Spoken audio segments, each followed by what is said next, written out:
Սկյուր Նուսյան։ Մի հեռավոր անտառում կար մի փոքրիկ սկյուրիկ, անունը Նուսյա։ Նա շատ բարի էր, ուրախ ու լուսավոր։ Նուսյան ուներ ծնողներ, ովքեր նրան շատ էին սիրում, հոգ էին տանում նրա մասին, ընկույզ էին բերում, խաղում էին իր հետ, երեկոյան հեքիաթներ էին պատմում։ Եվ ահա մի անգամ ձմռանը Նուսյայի մայրը և հայրը գնացին հարևան անտառ կոն հավաքելու և նրան թողեցին տանը մենակ։ Նուսյան հաճախ չէր տանը մենակ մնում, դա նրա համար անսովոր էր և ոչ այդքան էլ հաճելի։ Այդ օրը հանկարծակի փոթորիկ բարձրացավ և սկյուրիկի տունը մթնեց։ Վախեցավ Նուսյան։ Նա մշտապես խիղճանում էր, երբ գալիս էր գիշերը և մթնում էր։ Բայց այս անգամ նույնիսկ գիշերը չէր եկել դեռ, բայց վախենում էր, իսկ ծնողները չկային ու չկային։ Սկյուրիկը կծկվեց սենյակի մի անկյունում, նստեց և դողում էր։ Սպասում էր անհամբեր, մինչև վերջապես կգան մայրը և հայրը։ Նուսյայի ատամները այնքան ուժեղ էին կապկապում վախից և այնպես բարձր էր շնչում ու արտաշնչում, որ հարևանությամբ ապրող սկյուրիկը չդիմացավ և կանչեց նրան։ Էй դու, փոքրիկ վախկոտ, դադարիր ջաղալ ամեն մի փոքր բանից։ Այո, թույլ ձայնով պատասխանեց Նուսյան։ Դու քեզ լավ ես զգում, դու չես վախենում, իսկ ես մենակ եմ մութ սենյակում, տարբեր սարսափելի կերպարներ եմ տեսնում։ Ինչ անեմ ես, եթե ես չեմ կարողանում անվախ լինել։ Էй դու, լացկանիկ, բղավեց հարևանուհին։ Ահա, ես էլ եմ մենակ մթության մեջ, բայց ես ոչինչից չեմ վախենում, իսկ դու լաց ես լինում ու կամակորություն ես անում։ Շատ վիրավորական էին այդ խոսքերը Նուսյայի համար։ Նա հավաքեց իրեն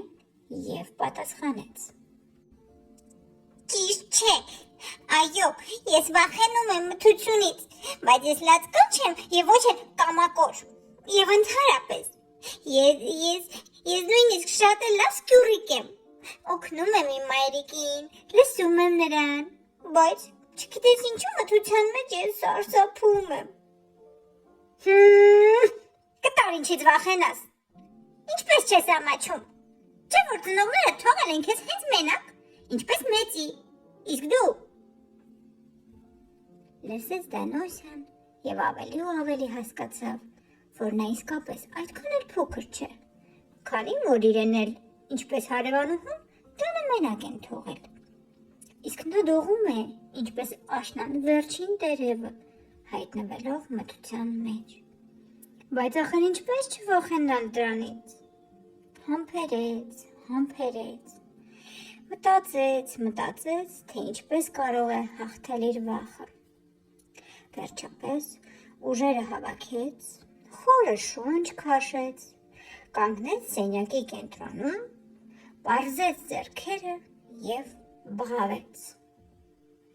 Ես ամենաանվախն եմ բոլոր սկյուրիկներից, ոչինչից ու ոչ մեկից չեմ վախենում,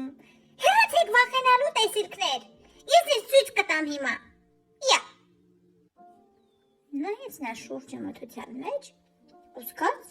որ իսկապես վախենալու ոչինչ չկա և ոչ մի տեսիլքներ էլ սենյակում չկան։ Ծիծաղեց ինքն իր վրան։ Եվ այդ ժամանակ, կարծես վախենալով Նուսյայի քաջությունից, փոթորիկն էլ ավարտվեց։ Երկնքում կրկին արև հայտնվեց։ Հենց այդ նույն ժամանակ էլ եկան Նուսյայի ծնողները։ Նուսյա, բալիկս, ինչպես ես դու միայնակ մնացել այդ սարսափելի փոթորիկին, մենք այնպես էինք շտապում քեզ մոտ, անհանգստացավ մայրիկը։ Ոչինչ մայրիկ, ես մի կաթիլ անգամ չէի վախենում, ասաց սկյուրիկը։ Շատ ապրես, դու իսկապես արդեն լավ մեծացել ես։ Դրանից հետո Նուսյան այլևս երբեք չէր վախենում մենակ մնալ մթության մեջ։ Հարցեր քննարկման համար։ Ինչի՞ց էր վախենում Նուսյան։ Ի՞նչը օգնեց Նուսյային դադարել վախենալ։ Ուրիշ ինչ էր անհրաժեշտ անել։ Շնորհակալություն ուշադրության համար։